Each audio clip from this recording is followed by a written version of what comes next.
नमस्कार। स्वागत है आप सबका हमारे चैनल में। चैनल मेरी किताबें पुस्तक जीत आपकी, जिसके लेखक हैं शिव खेड़ा। प्रस्तुत है पुस्तक का अगला अंश। 14वां कदम, अपने वादों को वचनबद्धता में बदलिए। वादा और वचनबद्धता में क्या अंतर है? वादा इरादे को जाहिर करता है। वचनबद्धता का मतलब यह होता है कि वादा हर हाल में निभाया जाएगा, चाहे कुछ भी हो। चाहे कुछ भी हो, मैं गैर कानूनी और अनैतिक बातों में को शामिल नहीं कर रहा हूँ। वचनबद्धता चरित्र की देन होती है और विश्वास को बढ़ाती है। क्या हम कल्पना कर सकते हैं कि अगर लोग एक दूसरे को दिए गए वचन को न निभाएं तो ये संसार कैसा होगा? फिर इनके बीच रिश्ता कैसा होगा? पति पत्नी के बीच, मालिक और कर्मचारी के बीच, माँ बाप और बच्चों के बीच, खरीदार और बेचने वालों के बीच, छात्र और शिक्षक के बीच। वचनबद्धता के बगैर रिश्ते छिछले और खोखले होते हैं। ये सुविधा पर निर्भर होते हैं और इसलिए थोड़े समय तक ही टिकते हैं। वचनबद्धता के बिना आज तक कोई स्थायी चीज नहीं रची जा सकी। वचनबद्धता कहती है, अनजाने भविष्य में मैं स्थिर हूँ। बहुत से लोग वचनबद्धता को बंध जाना समझने की भूल करते हैं। वास्तव में सच नहीं है।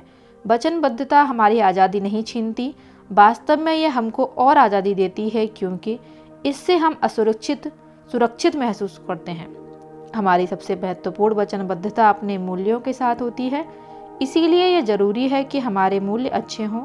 मिसाल के तौर पर, अगर मैं एक ऐसे नेता को समर्थन देने का वचन देता हूं जो बाद में एक चरस गांजे का व्यापारी बन जाता है, तो क्या मुझे अपना वचन निभाना चाहिए? नहीं, बिल्कुल नहीं। वचनबद्धता सुख और दुख में रिश्तों की मजबूती बनाए रखती है। यह इंसान की शख्सियत और रिश्तों में झलकती है। 15वां कदम, एहसान तो माने, लेकिन दूसरे से एहसानमंद होने की उम्मीद ना करें। एहसान एक खूबसूरत शब्द है। एहसान एक एहसास है।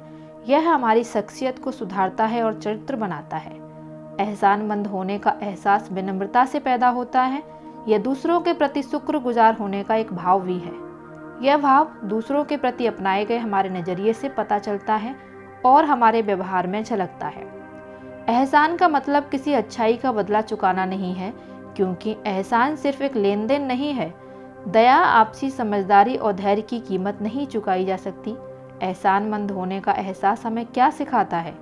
यह हमें आपसी सहयोग और एक दूसरे के प्रति समझ की कला सिखाता है। एहसानमंद होने के एहसास में ईमानदारी होनी चाहिए। सीधे साधे शब्दों में धन्यवाद कहकर भी इस भावना को दर्शाया जा सकता है।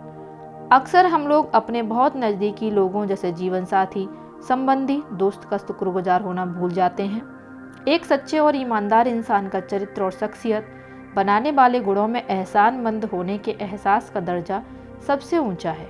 एहसान मानने की राह में अक्सर अहंकार रुकावट बनता है। एहसानमंद होने का नज़रिया जीवन के प्रति हमारा भाव बदल देता है। एहसानमंद होने के एहसास और विनम्रता के गुणों को हम अपना लेते हैं तो हमारा व्यवहार अपने आप ही सही होने लगता है।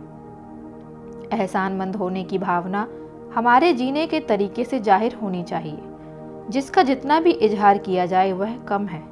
हम इसे एक साधारण सी मुस्कान, धन्यवाद या प्रशंसा के भाव से जाहिर कर सकते हैं। सोचिए, जिंदगी में हमारे लिए सबसे कीमती चीज़ क्या है? वे क्यों कीमती हैं? अक्सर उपहार देने वाले की कीमत उपहार से कहीं ज़्यादा होती है, लेकिन जो चीज़ें हमारे पास पहले से मौजूद होती हैं, यदि कोई उन्हीं चीज़ों को उपहार के तौर पर देता है तो हम अक्सर एहसान की भावना व्यक्त नहीं करते। मुड़कर देखिए और उन लोगों को याद करने की कोशिश कीजिए जिनका हमारे जीवन पर अच्छा असर पड़ा हो। ऐसे लोगों में हमारे माँ बाप, शिक्षक या कोई भी दूसरा व्यक्ति हो सकता है जिसने हमारी सहायता करने के लिए भरपूर समय दिया हो। शायद देखने में ऐसा लगे कि उन्होंने केवल अपना कर्तव्य निभाया है, लेकिन वास्तव में ऐसा है नहीं। उन्होंने हमारे लिए अपनी इच्छा से अपने समय, मेहनत, पैसे और कई चीज़ों का त्याग किया है। उन्होंने हमारे प्रति प्रेम के कारण ऐसा किया, न कि हमसे धन्यवाद पाने के लिए। किसी मोड़ पर व्यक्ति इस बात को महसूस करता है कि उनकी ज़िंदगी को संवारने में कितनी मेहनत की गई है। शायद उन्हें धन्यवाद देने के लिए अब भी देर नहीं हुई है। जीसस की कहानी। जीसस के बारे में कहानी है, उन्होंने एक बार 10 कोढ़ियों का कोढ़ ठीक कर दिया।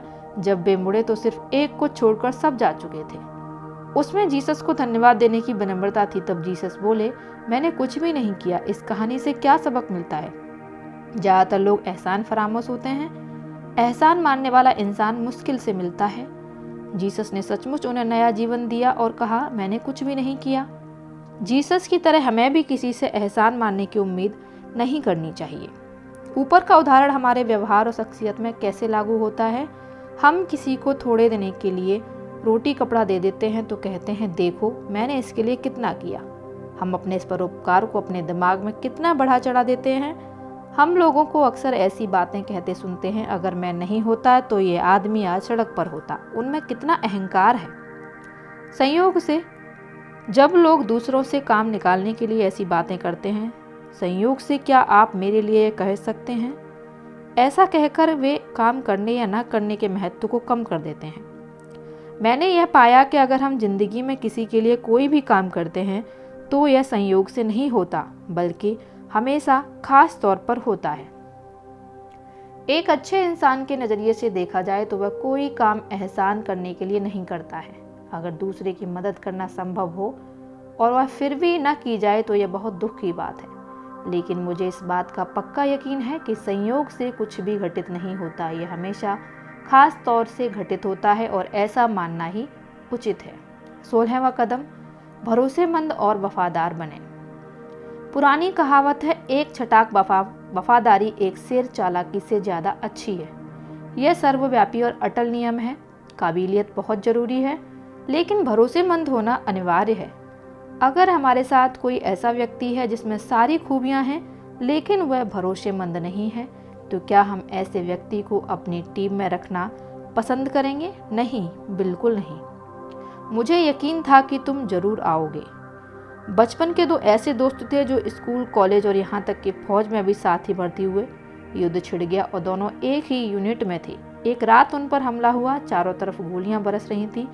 ऐसे में अंधेरे से एक आवाज़ आई, हैरी इधर आओ, मेरी मदद करो। हैरी ने अपने बचपन के दोस्त बिल की आवाज़ फौरन पहचान ली। उसने अपने कैप्टन से पूछा, क्या मैं जा सकता हूँ? कैप्टन ने जवाब दिया, नहीं, मैं तुम्हें जाने की इजाज़त नहीं दे सकता। मेरे पास पहले से ही आदमी कम है। मैं अपने एक और आदमी को नहीं खोना चाहता। साथ ही बिल की आवाज़ से भी ऐसा लगता था कि वह बचेगा नहीं। हैरी चुप रहा। फिर वही आवाज़ आई, हैरी आओ, मेरी मदद करो। हैरी चुप बैठा रहा क्योंकि कैप्टन ने उसे जाने की इजाज़त नहीं दी थी। वही आवाज़ बार बार आई। हैरी अपने को और ज़्यादा नहीं रोक सका और उसने कैप्टन से कहा, कैप्टन, वह मेरे बचपन का दोस्त है, मुझे उसकी मदद के लिए जाना ही होगा। कैप्टन ने बेमन से उसे जाने की इजाज़त दे दी। हैरी अंधेरे में रेंगता हुआ आगे बढ़ा और बिल को खींचकर अपने खड्डे में ले आया। उन लोगों ने पाया कि बिल तो मर चुका था। अब कैप्टन नाराज हो गया और हैरी पर चिल्लाया, मैंने कहा था ना कि वह नहीं बचेगा, वह मर गया है और तुम भी मारे जाते। मैं अपना एक और आदमी खो बैठता, तुमने वहां जाकर गलती की थी। हैरी ने जवाब दिया, कैप्टन, मैंने जो किया वह ठीक था। जब मैं बिल के पास पहुंचा तो वह जिंदा था और उसके आखिरी शब्द थे, हैरी, मुझे यकीन था कि तुम जरूर आओगे। अच्छे रिश्ते बड़ी मुश्किल से बनते हैं और एक बार बन जाएं तो उन्हें निभाना चाहिए। हमसे अक्सर कहा जाता है, अपने सपनों को साकार करो, मगर हम अपने सपनों को दूसरों की कीमत पर असलियत का रूप नहीं दे सकते। ऐसा करने वालों के पास चरित्र नहीं होता। हमें अपने परिवार, दोस्तों और उन लोगों के लिए जिनकी हम परवाह करते हैं और जो हम पर निर्भर हैं, अपने निजी हितों का त्याग करना चाहिए। 17वां कदम, मन में मैल न रखें। कूड़ा इकट्ठे करने वाले ना बने। क्या हमने ये कहावत सुनी है कि माफ़ तो कर सकता हूँ लेकिन भूल नहीं सकता। जब एक व्यक्ति माफ़ करने से इनकार कर देता है तो वह उन सभी दरवाज़ों को बंद कर देता है जिन्हें खोलने की किसी दिन उसे ज़रूरत पड़ सकती है। जब हम मन में बैर और द्वेष का भाव रखते हैं तो सबसे ज़्यादा नुकसान किसको पहुँचाते हैं? खुद अपने को। जिम और जेरी बचपन के दोस्त थे, मगर किसी कारण से उनकी दोस्ती में दरार पड़ गई। वे 25 साल तक एक दूसरे से नहीं बोले। जेरी मृत्युशैया पर पड़ा था और दिल पर बोझ लेकर मरना नहीं चाहता था, इसलिए उसने जिम को बुलवाया और माफ़ी मांगते हुए कहा, हम एक दूसरे को क्षमा कर दें और पिछली बातों को भूल जाएं। जिम को भी यह बात अच्छी लगी। एक दिन उसने जेरी से अस्पताल जाकर भेंट करने का फैसला किया। उन्होंने बीते पिछले 25 सालों को याद किया, अपने मतभेदों को भुलाया और कुछ घंटे साथ गुजारे। जब जिम जाने वाला था, जेरी पीछे से चिल्लाकर बोला, जिम, अगर मैं नहीं मरा तो याद रखना, यह माफ़ी मानी नहीं जाएगी। द्वेष भाव रखने के लिए जीवन बहुत छोटा है, द्वेष रखना व्यर्थ है। लानत है मुझ पर। जहाँ एक तरफ द्वेष रखना अच्छी बात नहीं है, वहीं बार बार चोट खाना भी अच्छी बात नहीं है। किसी ने ठीक ही कहा है, तुम मुझे एक बार धोखा देते हो तो तुम पर लानत है, तुम मुझे दोबारा धोखा देते हो तो मुझ पर लानत है। जॉन कैनेडी ने एक बार कहा था, किसी को माफ़ तो कर दो, लेकिन उसका नाम मत भूलो। मैं निश्चय ही कह सकता हूँ कि उनका मतलब यह था कि दोबारा ठगा जाना या धोखा खाना अक्लमंदी नहीं है। 18वां कदम, सच्चे, ईमानदार और निष्कपट बने। ईमानदारी का मतलब नकली और झूठा बनने से बचना और सच्चा एवं असली बनना है। भरोसेमंद आदमी के रूप में बनाइए। अगर घर, दफ्तर और समाज में रिश्तों को बनाने वाली कोई चीज़ है तो वह है सच्चाई। अपना वचन न निभाना बेईमानी है। ईमानदारी से खुलापन, विश्वसनीयता और साफ बोलने की प्रेरणा आती है। यह अपने और दूसरों के प्रति सम्मान दर्शाती है। ईमानदारी का मतलब ईमानदार होना है, ना कि ईमानदार दिखना। झूठ की रफ्तार भले ही तेज हो, मगर सच टिकाऊ होता है। ईमानदारी कंपनी के टाइटल या ब्रोशर में नहीं, बल्कि लोगों के चरित्र में पाई जाती है।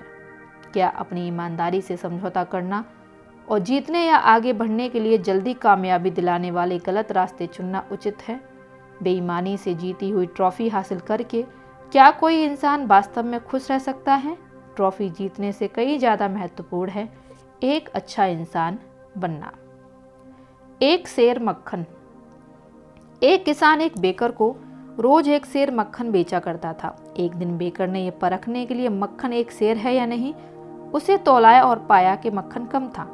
इस बात से वह गुस्सा हो गया और किसान को अदालत में ले गया। जज ने किसान से पूछा कि उसने तौलने के लिए किस बाट का इस्तेमाल किया था। किसान ने जवाब दिया, हुजूर, मैं अज्ञानी हूँ, मेरे पास तौलने के लिए कोई सही बाट नहीं है, लेकिन मेरे पास एक तराजू है। जज ने पूछा, तो तुम मक्खन को कैसे तौलते हो? किसान ने जवाब दिया, इसने मक्खन तो मुझसे अब खरीदना शुरू किया, मैं तो बहुत पहले से इससे एक सेर ब्रेड खरीद रहा हूँ।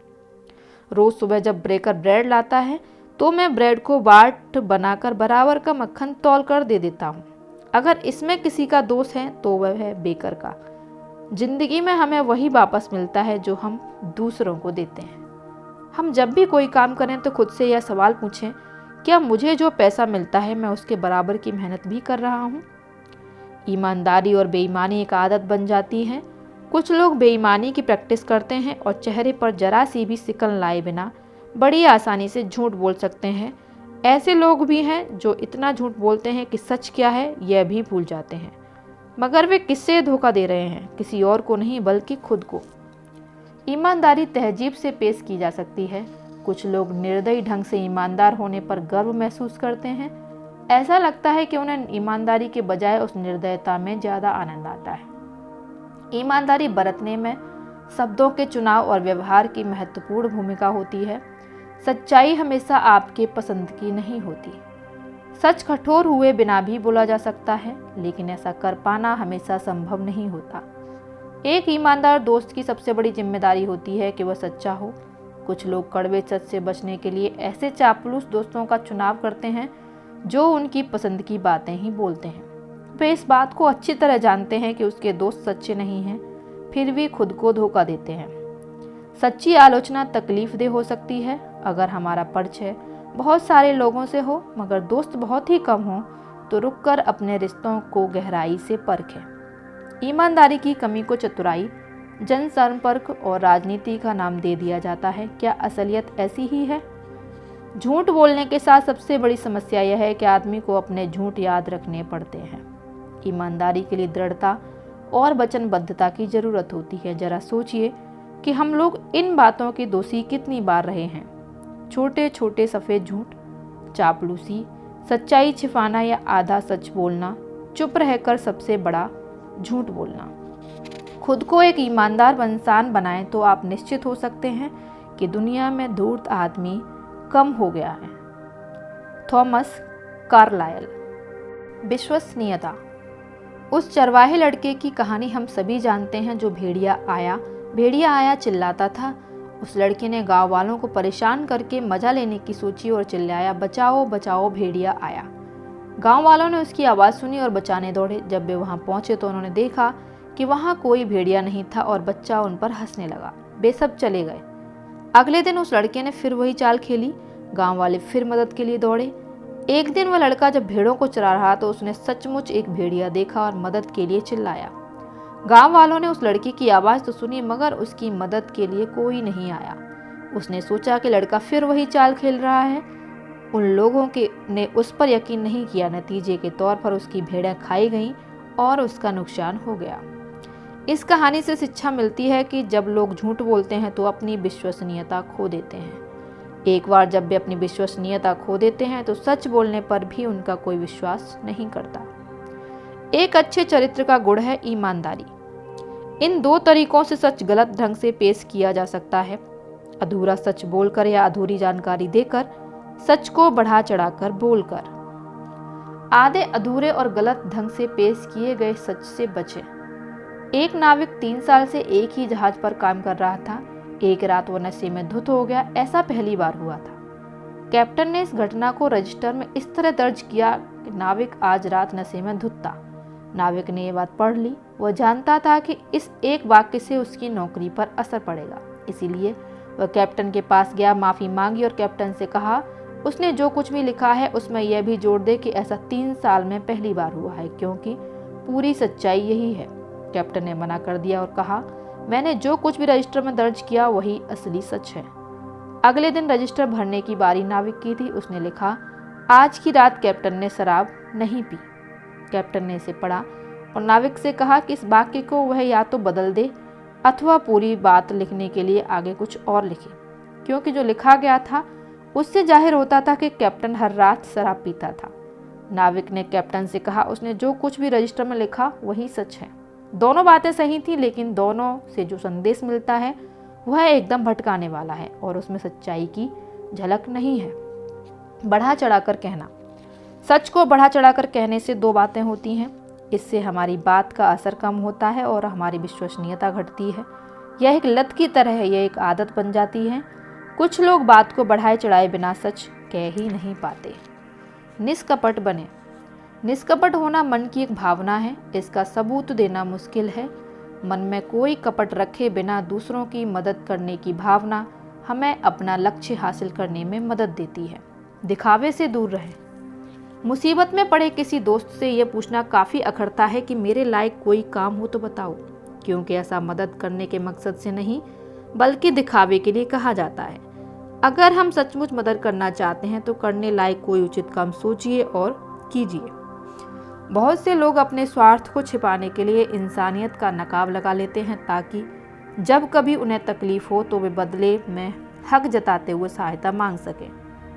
झूठी और बेकार की नाटकबाजी से दूर रहें। चेतावनी। निष्कपटता सही फैसले का मापदंड नहीं है। कोई ईमानदार होते हुए भी गलत हो सकता है।